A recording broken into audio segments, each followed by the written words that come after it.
character journey for her and for all the other characters. And I have In Hollywood, the worst betrayals don't happen during press tours or casting wars. They happen quietly at 35,000 feet in first-class cabins where no one is recording, but someone is always listening. This wasn't a scandal. There were no headlines, no blurry iPhone clips, no Twitter threads. Yet somehow the entire industry still found out. It began in April 2025, somewhere over the Atlantic. Just hours after the Paris premiere of Glass Chapel, Netflix's risky black and white romance thriller starring Ryan Reynolds and Sydney Sweeney. The film was all whispers and silence, no soundtrack, no spectacle, pure Oscar bait. Ryan played a grieving widower. Sydney, the enigmatic woman who resurfaced everything he tried to bury. The premiere was flawless. Standing ovations, champagne, perfect optics. But 2 hours into the return flight, as the cabin lights dimmed and the applause faded into altitude hum, Sydney heard something. Not because she was eavesdropping, but because in Hollywood, the truth has a way of finding you when you least expect it. Because on private studio flights, the air is thinner, and you hear things you wish you hadn't. Ryan didn't raise his voice. He didn't have to. He was speaking to his producer, low and controlled. But the words cracked something open. She's not a wife. She's a walking contract. The producer laughed. I mean, you married the brand. Ryan leaned back. You don't know what it's like. The image, the control, the fake perfection. You spend your life making people fall in love with a version of you that she approved. And then she's Blake Lively. Of course, she wins. That's the rule. Sydney didn't move, didn't breathe, because that wasn't a joke. That wasn't Hollywood banter. That was a man unraveling, and that made it dangerous. The seat beside her was empty. No one saw her face. No one knew what she just heard, but someone found out.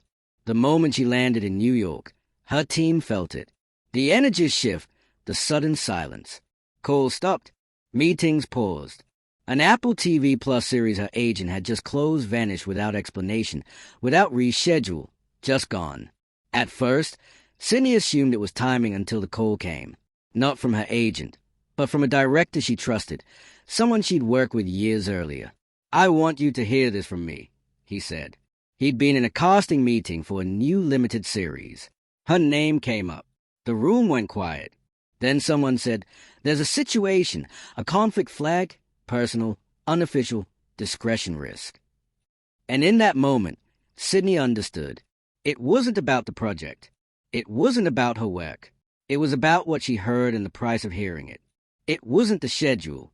It was a flight. Someone knew what she heard and someone wanted her gone. No confrontation, no lawsuit, no statement, just a shadow over her name.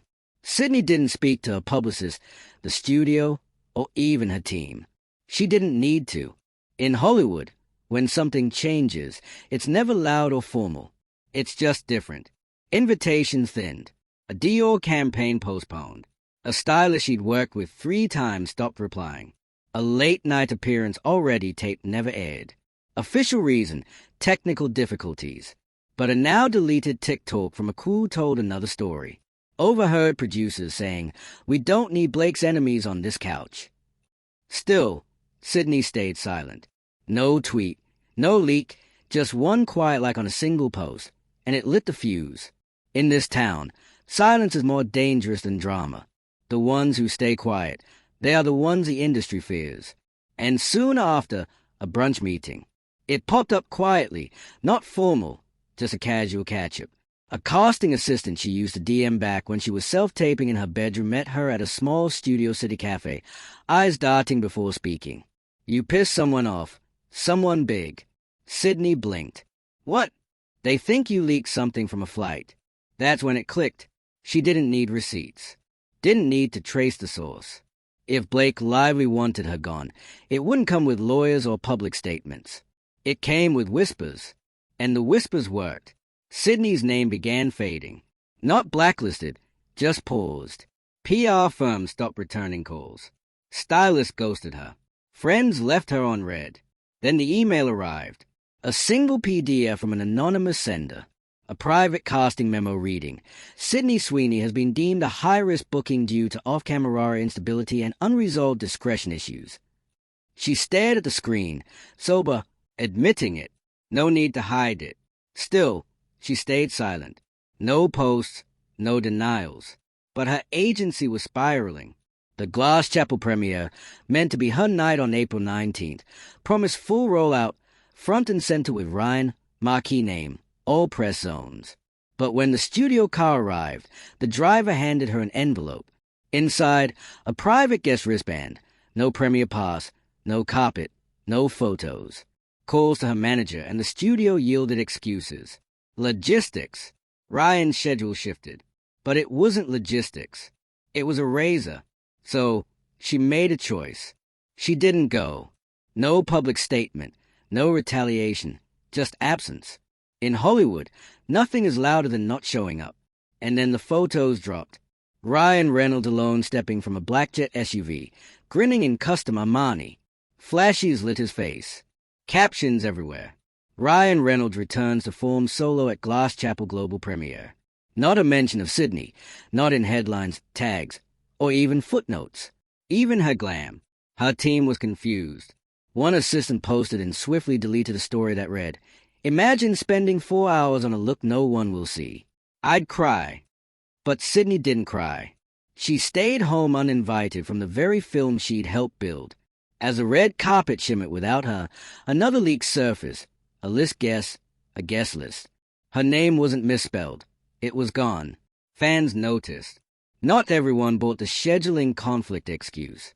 Side-by-side PR kits went viral. One with Sydney front and center, the other completely scrubbed. Wait, wasn't she the female lead?